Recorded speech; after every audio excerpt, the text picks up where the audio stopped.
Audio Jungle. The Institute for Diversity and Empowerment was founded in the fall of 2015. The mission of the Institute, we focus on the study of culture, difference, of identity, as well as the role of media, the arts, and culture in struggles for social justice. IDEA offers a way of considering difference and equity in a really rich, valuable way. Another is to just sort of think about research and ways we can engage with community and industry partners around issues of diversity and inclusion. It's really about getting our community in conversation with people whose storytelling is embedded in generating greater awareness of the differences which make us who we are, but as well as the various kinds of conditions that are sometimes dividing us. Even though players would say, this is what I'm protesting, because of the coverage, it looked as if they were protesting something different. So I think IDEA has this really beautiful balance of opening up spaces of people who made it, as well as helping students realize the challenges they may come across.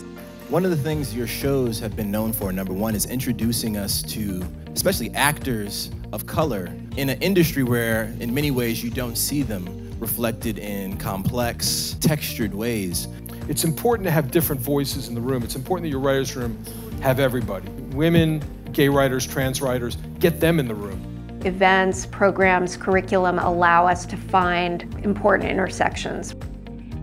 I mean, even with Awkward Black Girl, when I said that people were reaching out, we had people behind the scenes that were, you know, Asian, women, Black, Latino, like everybody. And I felt like that it just was so beautiful to be on set. I've noticed that these events, instead of it typically being faculty that are asking questions or even like advanced graduate students, I'm seeing more of the undergraduate involvement in terms of, I always want to ask this person this one thing. Programming we've done over the last 4 to 6 months has been phenomenal.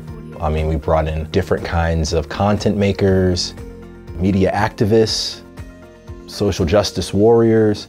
Yeah, it's been great to get people into our space. My hair is a speakeasy. It's not that no one can get in, it's just that you don't know the password. My hair did a lot of work and climbed many mountains, literal and metaphorical, to get here. Having her in this very informal space, we're all sitting in a circle. For me, as someone that's a graduate student, I'm so encouraged by seeing someone that's my age, that's publishing both really creative work, which is what I'd love to do, as well as the academic, really rigorous work. So there are a variety of ways for students to get involved in the work that we do.